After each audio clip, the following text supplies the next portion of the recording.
Hi, thank you, Okay. Chris Lee, for being with us today. It is such a pleasure to finally meet you. Tell us about yourself and where you're from and what you do.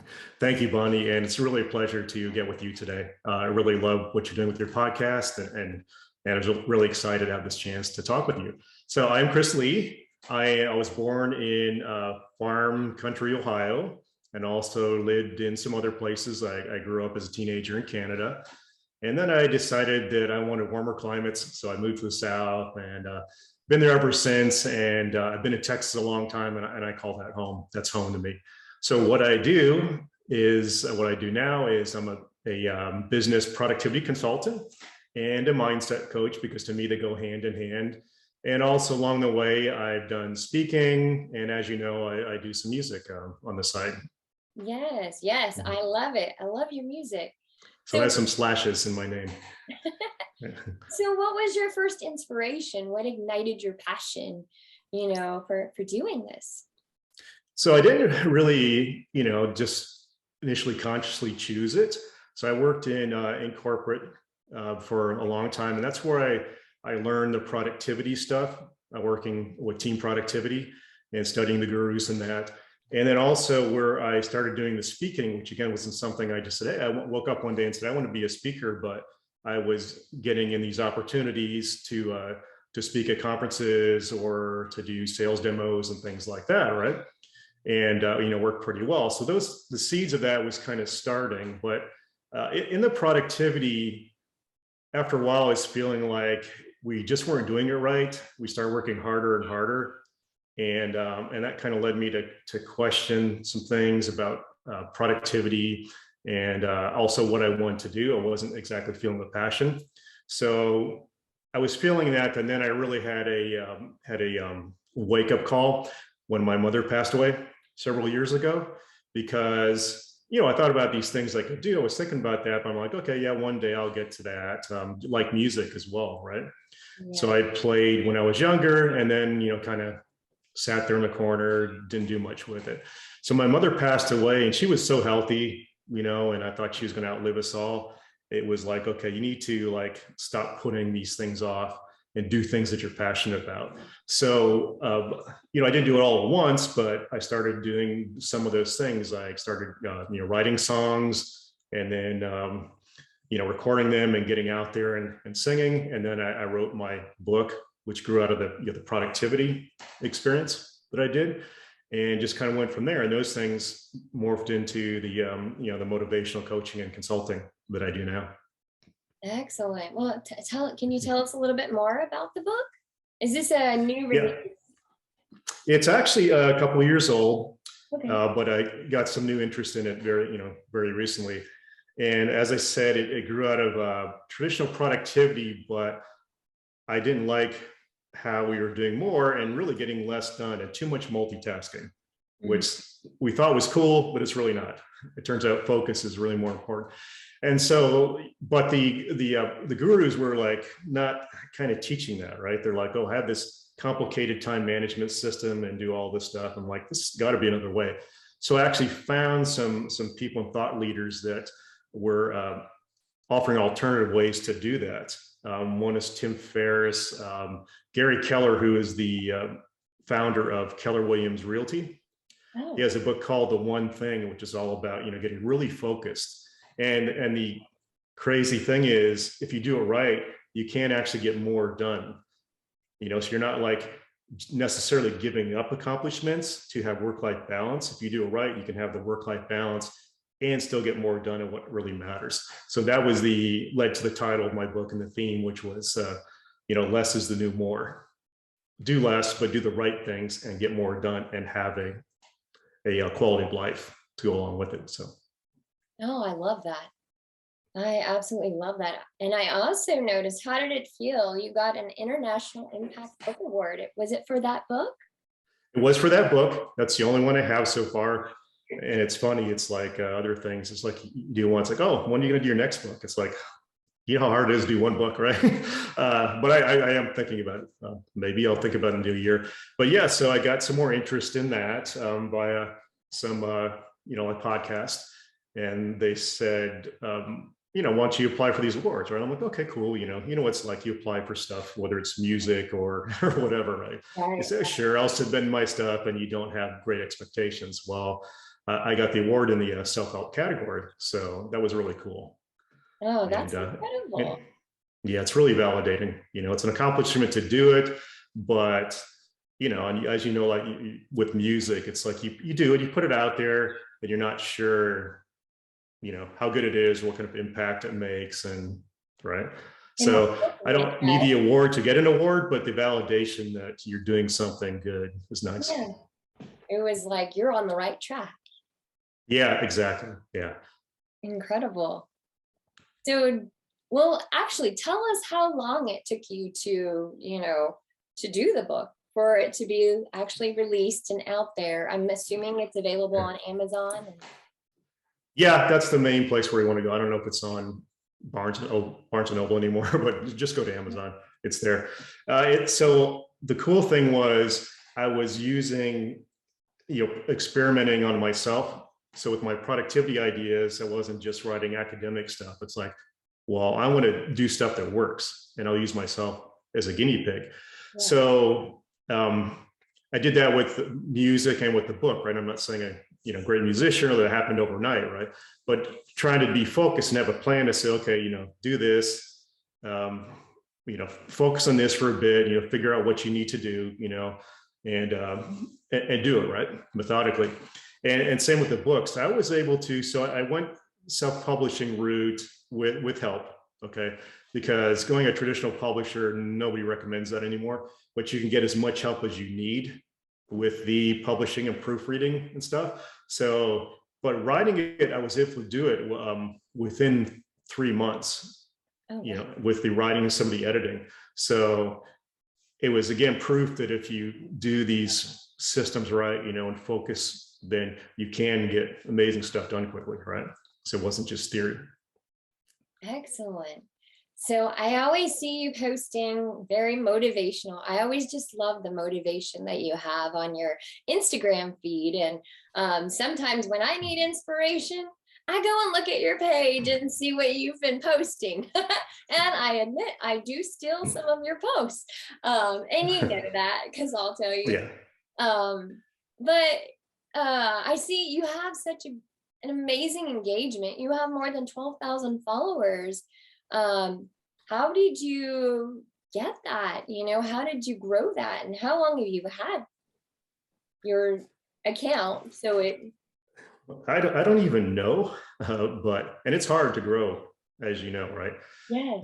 There's certain things that go viral and take off, right? If you want to do a lot of bikini pictures or cute animals, but for the most part, it's the growth takes a while, and the algorithm, it screws you. So I could spend all day talking about it, but so as far as the motivational thing, I mean, I'm not necessarily, I'm not motivated all the time or a positive person, but I try to be. And I think one great thing to stay inspired is what you kind of already talked about, is get inspired by other people. Surround yourself whether it's online or in real life, with people who have that energy like you do, right? And like I said, discovered the stuff you're doing, like, this is really great, that positivity, and it feeds you, right? And so, yeah, so I mean, sometimes I make up stuff. A lot of it is memes that I've, repurposed from somebody else, Yeah. because they inspired me, let me pay it forward, right? So as far as Instagram, there are some things you can do. The first thing that you want to keep in mind, and this is true of like many things, is that it's about them. It's always about them. No matter, and you don't have to like obsess about this, but when you're posting something, are you posting, hey, like, it's me, buy my music, buy my book, help me out. You can say some of those things, but it only works if you're kind of appealing to them and what they need, right? So you say, hey, here's some motivational stuff. If that helps motivate you, great, right? You're not, but and even if you're posting like lifestyle pictures, it's like how you make them feel. They feel like, hey, I'd like to do that. It's not to look fabulous or fool anyone, but it's like, share some fun, inspire them to live their life in exciting ways. So yeah, and we forget that a lot. We get so into ourselves and saying, okay, I need to post this kind of content, so I Right. get, leads or followers, excuse me. Now, so as far as, so that's always a thing. And again, that applies whether it's music or writing or anything. It's like, how do you want to make them feel, right? If you get that right, the rest just follows. As far as growing it, as I'm sure like just spamming people is not going to work, right? Maybe it works for a while, but it's getting harder and harder to make that happen, thankfully, right? So I got a lot of mine for like follow for follow. Gotcha. And you can work with like pods. I think Instagram's cracked down on those too, right? But even if you have people who can support each other, but not follow, unfollow, where you get that right, where they follow you and you know that they're going to unfollow you in a day, right? Right.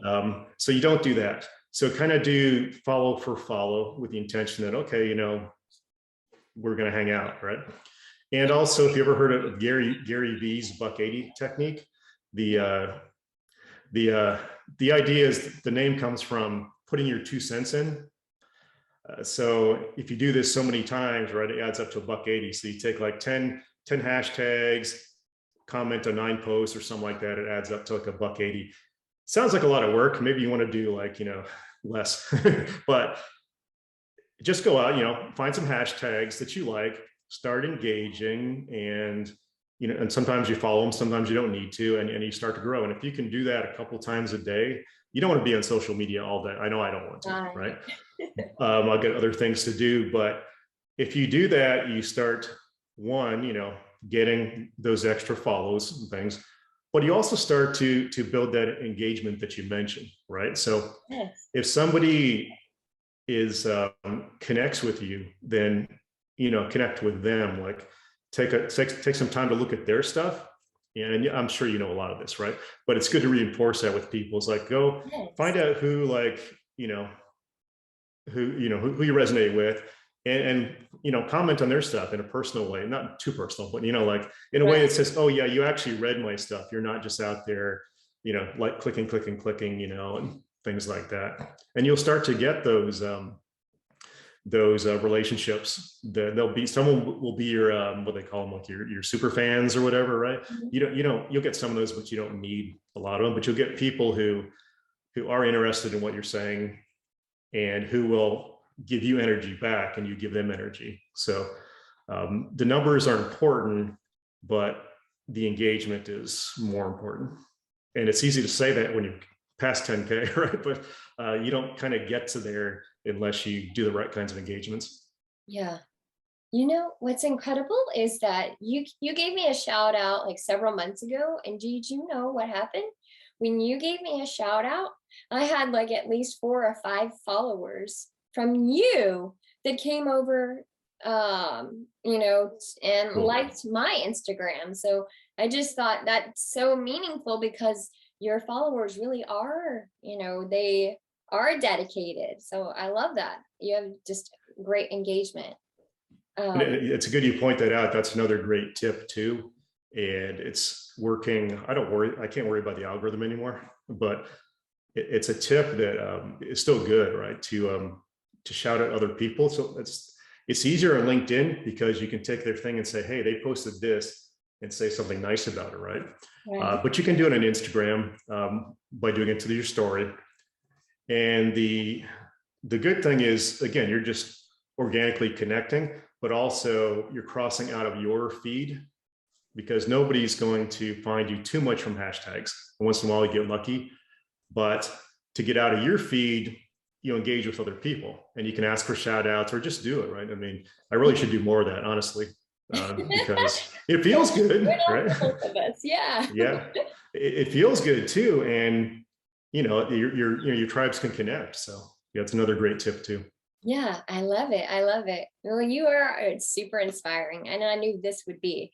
But now back to more of, just away from the social media. Now more about you. Like, what has been the most rewarding? Let's say rewarding for what you've been doing with your book and what you do as a speaker and as a musician. Yeah, very good question. And it took me a long time to know what I wanted to do when I grew up. Right? So there, I mean, I had a lot of passions, right? A lot of people do, but then at some point it's like, okay, what really matters? I mean, what would keep inspiring me? And it turned out that, helping other people improve themselves or inspire them is really was my passion. And like my mission statement now is I want to level up the entire planet one amazing person at a time. And so I really like that. For a while, it's like, oh, what should I do? Should I do, do I do music? Do I go that way? Do I do this thing? Right. Yeah. And I didn't have to like choose one over the other, but I could bring them together under inspiring people. Right. And so, and that's what I found inspires me too.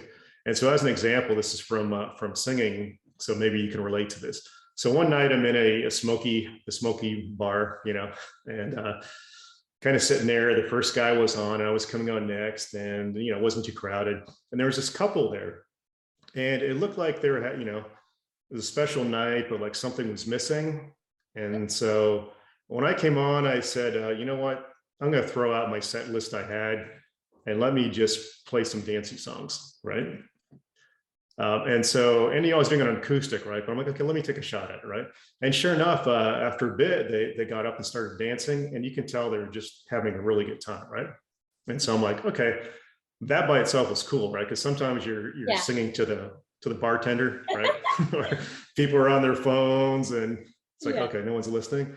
Yeah, it's part of the gig, right? But so that was good enough, right? But so then I finished my thing, I'm packing up, and the woman comes up. And she was like so excited, and like, has a big tip for me and stuff, and says, thank you so much. You like really, this was a special night for us. You make my evening. And I'm like, okay, wow. That's what it's all about. And, and that's an example from singing. And I'll get similar things from the, motivational and mindset people I work with. So I'll have and sometimes I wonder, am I really getting through to them? It's like I can only do what I can, but they have to, take the leaps themselves. And I can have somebody come like a year later and say, oh, and I thought I kind of, didn't hear from them. I thought I lost them, right? It's like, no, I listened to you. I got out of that toxic relationship, and I'm doing this now, and it's so good. It's like, you can't beat that, right? I mean, because it makes you feel good too. But I mean, you help them, you touch them in some way, whether it's whether it's music or something else, right? You made a difference in their life. Oh yeah, that's the most incredible feeling.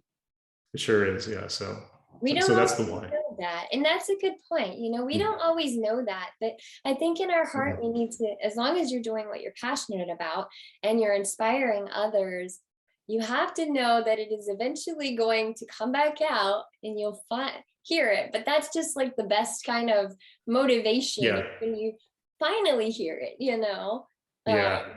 People kind of you have to.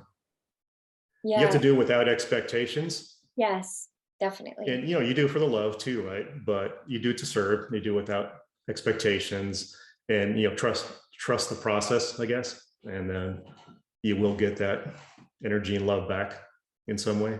Yeah. So now here's a question for you. Have you ever felt imposter syndrome, like with what you're doing, like when you got the award for the book, or just doing the book, reading it, like have you ever had that feeling? Yeah, and music too. It's like, what am I doing up here, right?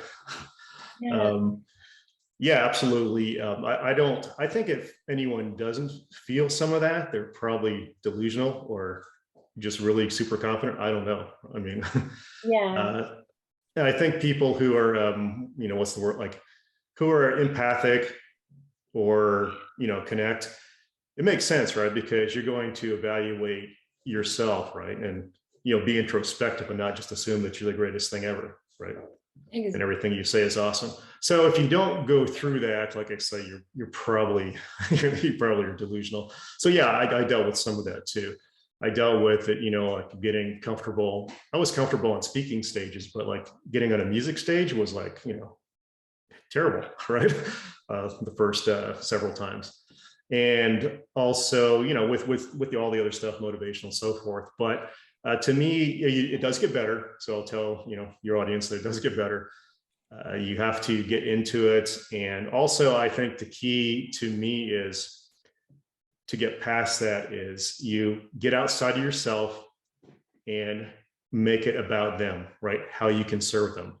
So focus on, in case of, coaching motivation, focus on believing in them and what they're going through, and less on what they believe about you. And that makes a huge difference, because if it's about them, it's like you're not in your own head spinning around. You're like, okay, I need to help them. I need to serve them. How can I best do that? Oh, I love that. What a great way to move that fear, because Right. speaking in front of people is like the biggest fear in the world. And then it's huge, right? Adding a guitar to it and pouring out your emotions, there's that side of it too. But I love that. Just kind of transfer that energy into them, instead of yourself. Absolutely. And it does help. I'm not saying you'll just get super confident, in 5 minutes or whatever. But if you can have that, if you can get in that frame of mind and say, okay, let me look at them. Let me really see them. Let me kind of vibe off of what, when in the case of, like, say you got a little audience, you vibe off what they're doing and focus on that. Because when you get, as you know, when you're in your head too much, it never goes well, because every distraction, every, bad chord or anything, you start getting all messed up. Yeah. So what has been the most challenging for you in your journey? So good question. So to build off of what I was just saying, I think putting myself out there was challenging. And, I've always felt pretty good, one-on-one with people, because I could, focus on them. Right. But, you have to, sometimes you have to put yourself out there, and not just the speaking or singing, but getting out there, making yourself, go to events. I never liked traditional networking, and because it was just too much like speed dating or something. You go there with your business cards and, hey, what are you doing? Right here, take my card and I'll forget you in 5 minutes. Right. So that was challenging, and to kind of get over that, what I did was like many things is to just kind of get out of your comfort zone. So you just made the promise to myself that I would just do it no matter how I was feeling. And I joined a different kind of networking group, and not only that, I offered to be the VP and trainer for it. So I really kind of stretched out of what I wanted to do. And I was like it's like giving a mini speech like every week, but it was a really good experience for me to step up, get out of my comfort zone, drive the hour away to go to this thing. And so things like that. And as musically, right, you have to show up, pitch yourself to venues, and of course show up and do the actual thing. Right. But like I said, to me, there was two parts of that. There was what you do while you're there, but then it's like, how do you get yourself out there? How do you make those connections? And it's an ongoing thing. And I found ways that I'm more comfortable with now. So if I could go to a networking type thing, I will kind of organically try to learn about people, again, with no expectations that, okay, I'm going to get a referral from them or whatever. It's like, and then you'll find, okay, well, I really like this person, or, maybe you don't do much with them again, or maybe you do, or maybe they become a collaborator, or you never know, they could know somebody that's useful to you down the road, but you go in without that expectation. And the irony is that it tends to work better because of that, because you're not needy, you're not expecting anything from them. It's like, hey, how might we connect? And then there's a whole thing keeping up with those connections. But Oh, I love that. You are truly inspiring.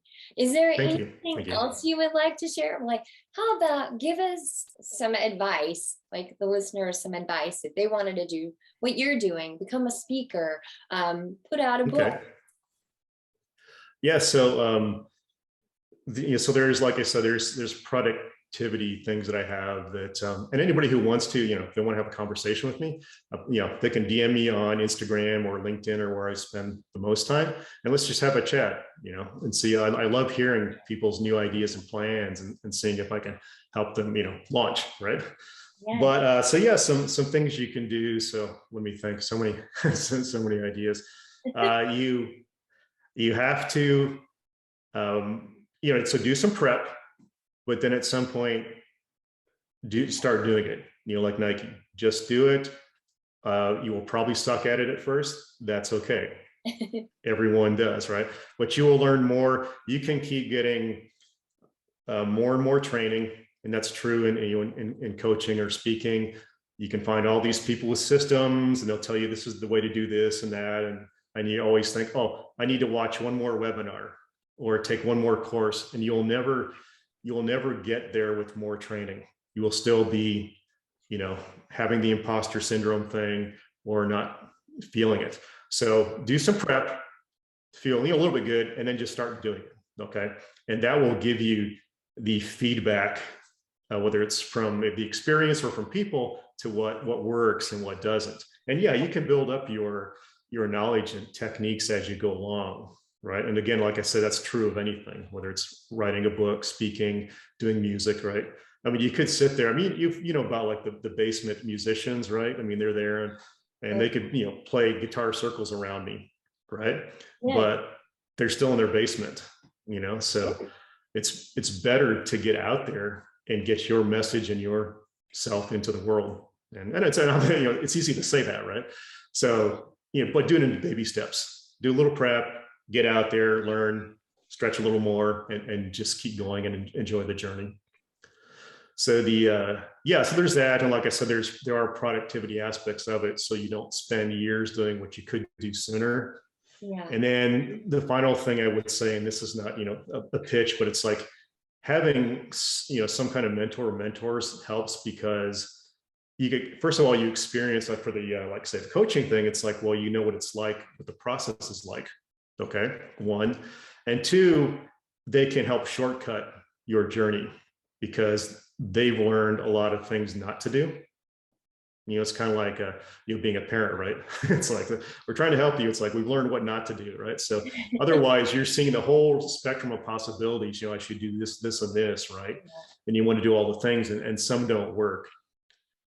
So if you can find a good mentor in some way, and you can do it in person, virtually, coaching, or whatever, right? But that helps too. So if someone wants to connect with you, what's the best way to connect with you, and how do they get your book? And I will also include this in the show notes. So if you're driving and you don't have time, to write it down, you can go look in the show notes. Yes, please drive safely. Okay. Yes. So my book is on Amazon. My music is in some places. Bandcamp is a good place to go. And I am that Chris Lee, like pretty much everywhere that I'm on something.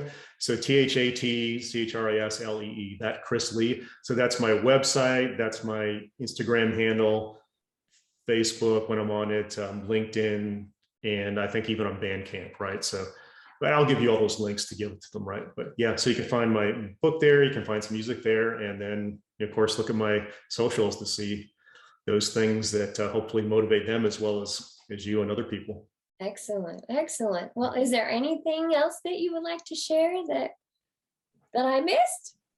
I don't know. I just having such a good time here. It's like one who would love to keep talking. Time. We'll have to go soon. So actually I would like to, and I'm just digging your guitar wall. I've got mine's like over there, right? But can I ask you what new ideas? I know you're doing this, right? Can I ask you what your plans are for the new year? Do you mind talking about that? Not at all.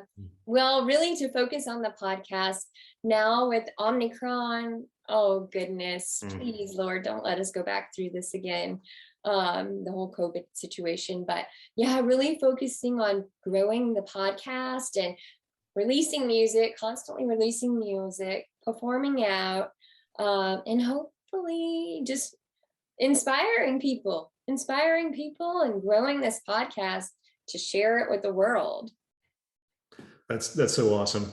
And yeah, I do hope that we stay open And it seems like we will. I'm seeing the signs actually able to travel, out of state last month. And that was Yeah. something that hadn't happened for like 2 years, really, Yeah. on a flight, to actually travel. So that was good. Yeah, so that's very cool. I mean, I'm looking forward to, and I'm trying to do my best. And it's been an exhausting year, but I'm trying to motivate, my peers and other people so that we can all help. It sounds like a big mission. It would help the world. No, it would help other people come back into 2022 and start living their life and start, doing new things. So I'm looking at some possible collaborations with people. I'll probably be doing more with video myself as well. Yes. So I've got a couple ways I can pivot, but yeah, it should be I think it's going to be a good year, getting out there. Like I said, putting myself out there, getting in front of people. And that's what ties it all together for me is getting, and it sounds like for you too, right? You have these multiple things, but they're all about getting your message in front of people. And Yeah. so same for me and same for my other peers, where we're going to get ourselves out there again and see how we can inspire people, entertain people, and help them grow. Well, it's been such a blessing having you on this and so inspiring. I can't wait to share this, and I'm going to go listen to it again because I absolutely loved it. But thank you so much. And Thank you so much for having me. I really, really enjoyed it.